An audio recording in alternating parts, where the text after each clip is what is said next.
Salut à tous les amis, j'espère que vous allez bien. Aujourd'hui on se retrouve pour parler du probable retour de Conor McGregor.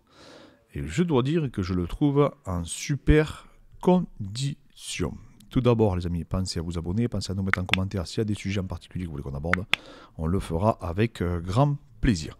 Donc cette photo pour moi elle illustre vraiment, hein. On voit il est super en shape. J'ai l'impression qu'il a perdu peut-être un petit peu de poids par rapport au moment où il était le plus lourd. Enfin en tout cas il a l'air bien défini. Là, on le voit, il travaille tout, je pense, des phases de scramble avec son entraîneur de lutte que vous voyez sur la gauche, donc c'est Sergei. Et donc, il travaille avec un lutteur aussi également, un combattant de MMA qui commence à faire son petit bout de chemin. Donc, un de ses sparring, qui est un très très bon lutteur. Et du coup, on voit vraiment que Conor, il a l'air vraiment en condition. Et ça fait plaisir. Ça fait plaisir parce que déjà, il retourne avec beaucoup de sparring différents. Il retourne dans son club d'origine. Donc ça, c'est intéressant. C'est pas chez lui, dans une salle aménagée. Donc il sort de sa zone de confort. Il fait cette démarche, du coup, d'aller dans sa salle. Et ça, c'est clair que c'est intéressant. Et ça laisse présager un retour à la compétition de façon compétitive. Alors après, c'est sûr que c'est ce qu'il nous montre. Après, on ne sait pas. Je ne sais pas combien de fois il s'entraîne. Je ne sais pas l'accompagnement qu'il a. Je ne sais pas le staff qu'il a réellement. On connaît les acteurs. On voit qu'ils s'entraînent. Je vais vous passer une vidéo tout à l'heure où on voit qu'il s'entraîne sous la tutelle de Kavanagh, donc sous ses conseils. On le voit tourner en cash control. On va travailler dans sa lutte, ses scrambles, ses défenses. Et ça, c'est vachement intéressant parce qu'après, on sait que sa boxe, il travaille aussi avec son coach de boxe anglaise, là où du coup, il a évolué dans sa jeunesse. Et ça aussi, ça laisse présager du bon pour le futur. Donc, on va regarder un peu ensemble cette vidéo. Je vais essayer de la commenter.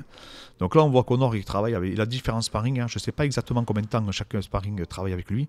Et on voit qu'il travaille bien sur les poignets, il travaille bien sur son équilibre. Voilà, il force son adversaire à le recoller. Parce qu'il crée cette distance. Et en fait, voilà, il travaille bien avec sa tête, il travaille bien sur le poignet, hop, de suite. Et à chaque fois, on voit qu'en ce moment, il travaille beaucoup sa guillotine. Donc là, visiblement, son adversaire était pris. Du coup, il a été obligé de tirer la demi-garde. Mais on voit que, voilà, Conor, on voit qu'il a du sol. On voit que c'est une vraie ceinture noire du brésilien. On voit que ses placements sont précis. Vous avez vu de suite, il se positionne, il change ses hanches.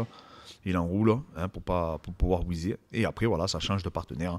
Et il a, alors je ne connais pas ces sparring, je pense que c'est des combattants du SBJ.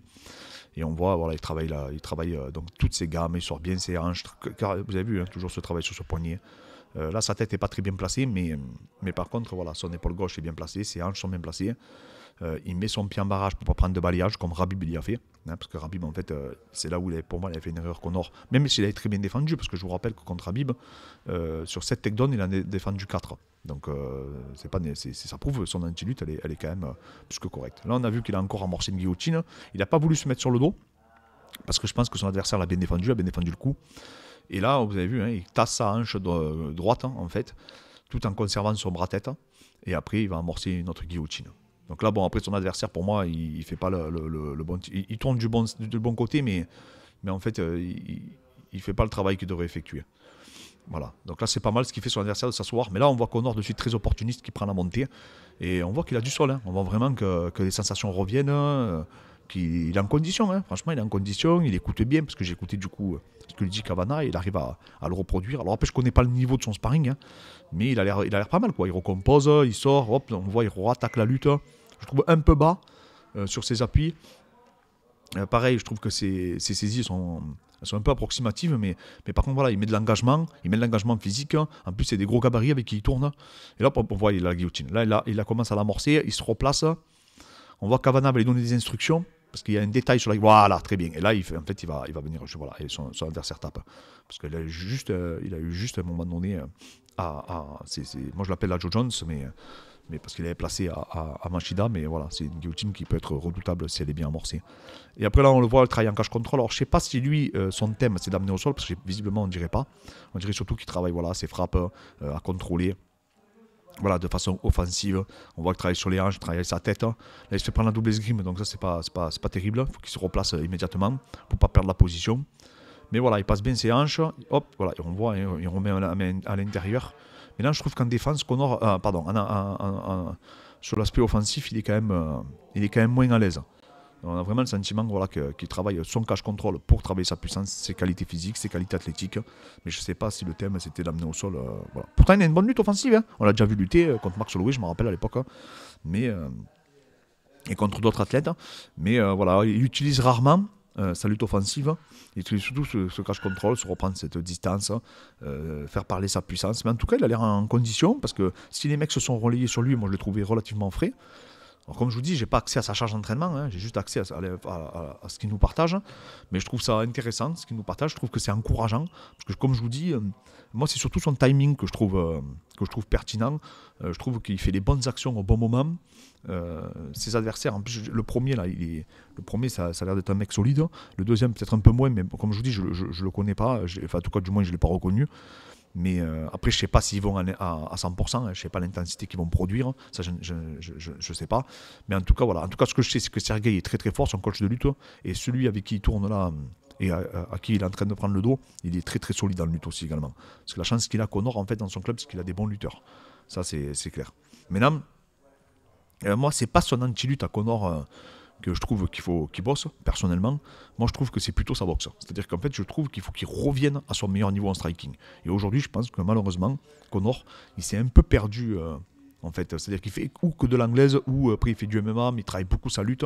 Et je pense qu'en fait, il s'est perdu. C'est pas le Conor qu'on a eu contre Alvarez, qui avait un timing de malade en boxe, qui était ultra dangereux en striking. Là, maintenant, ce Conor-là, j'ai l'impression que comment ça s'appelle, je sais pas, j'ai l'impression qu'il découpe les disciplines, même s'il a des très bonnes sensations, j'ai l'impression qu'il en oublie sa boxe. Et pour moi, il faudrait vraiment qu'il mette l'accent et qu'il essaie de retrouver ses qualités de striker. Alors après, à 77 kilos, c'est sûr que ça risque d'être plus difficile. Il ne faut pas se leurrer, les mecs cognent, les mecs sont énormes, les mecs encaissent plus. Déjà qu'à 70 kilos, c'était pas évident. Mais voilà, le rythme sera quand même inférieur. Et je pense pas qu'il aura réellement, contre une grande partie des combattants du roster de 77, je pense pas qu'il aura un véritable déficit de puissance, parce qu'il est quand même très puissant physiquement. Je pense qu'après, par contre, quand il va arriver vers le top, et là, ça va être trop compliqué. Je pense que les mecs sont trop énormes. On ne se rend pas forcément compte, mais Stéphane Thompson, par exemple, ou je vous dis, je parle pas de Ramzat, hein, parce que là, c'est n'importe quoi, ou Kamaru, eux, ils sont carrément vraiment, c'est des titans, quoi. Même Sean Brady, tout. Ils sont vraiment énormes, les mecs, à 77. Là, c'est vraiment des gabarits qui sont quand même assez monstrueux. Donc là, oui, ça serait compliqué pour lui. Ça serait compliqué pour lui, mais comme je vous dis, il a une très bonne défense de lutte. Contre Khabib, il a montré des belles choses, alors qu'il n'était pas du tout à son top. Mais même contre Poirier, il s'est relevé assez facilement. Il a un bon scramble, il se relève bien. Même contre Khabib, je rappelle que c'est un des seuls qui a réussi à se relever. Il s'est bien mieux relevé en tout cas que Poirier. Mais en tout cas, voilà, c'est sûr que comment ça s'appelle, mais ça prouve aussi le niveau de Khabib, parce que là, tu te dis que Khabib, avec ses balayages, ses ramassements de jambes et toute cette continuité qu'il a, il en est redoutable. Mais en tout cas, moi, ça me fait plaisir de le voir dans cette condition. Ça me fait plaisir de le voir vraiment s'entraîner, s'impliquer. Et on peut voir voilà, que ça lui permet de se remettre en question, il se refait bouger, et voilà, je pense qu'il doit avoir des entraînements difficiles, parce que je sais que Sergei, il bouge pas mal en lutte, j'avais vu pas mal de sparring, surtout à l'époque, là où il était moins connu, on voit que l'autre, voilà, il fait beaucoup de drills, beaucoup de gammes, etc., mais l'autre fait vraiment, vraiment bosser, et je vous dis, il a 2-3 petits lutteurs en plus, il me semble que c'est des moldables, les autres aussi. Et vraiment, c'est des lutteurs qui sont solides, qui font du MMA, donc ils font une lutte MMA. Je sais que chez Kavanagh, il travaille beaucoup le cash control.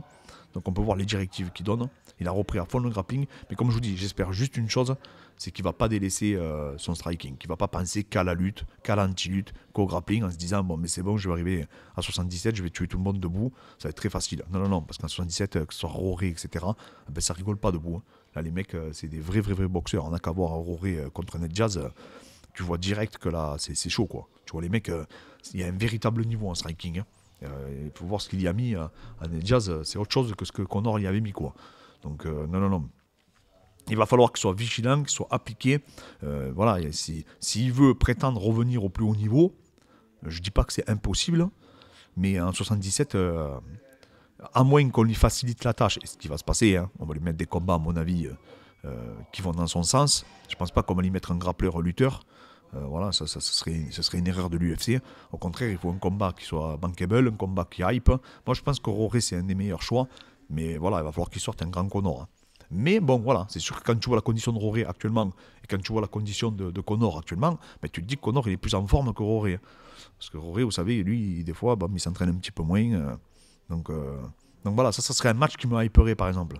Maintenant, le voir contre un Ramzat ou contre Covington, etc. Non, il faut les laisser entre eux là.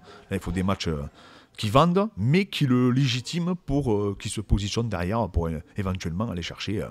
Par exemple, Léon Edwards, je pense que ça pourrait faire un truc de fou, quoi. Alors je rêve, hein, je fais des plans sur la comète, mais n'oubliez pas qu'on parle de Conor McGregor, hein. On parle du plus grand vendeur de l'histoire de l'UFC.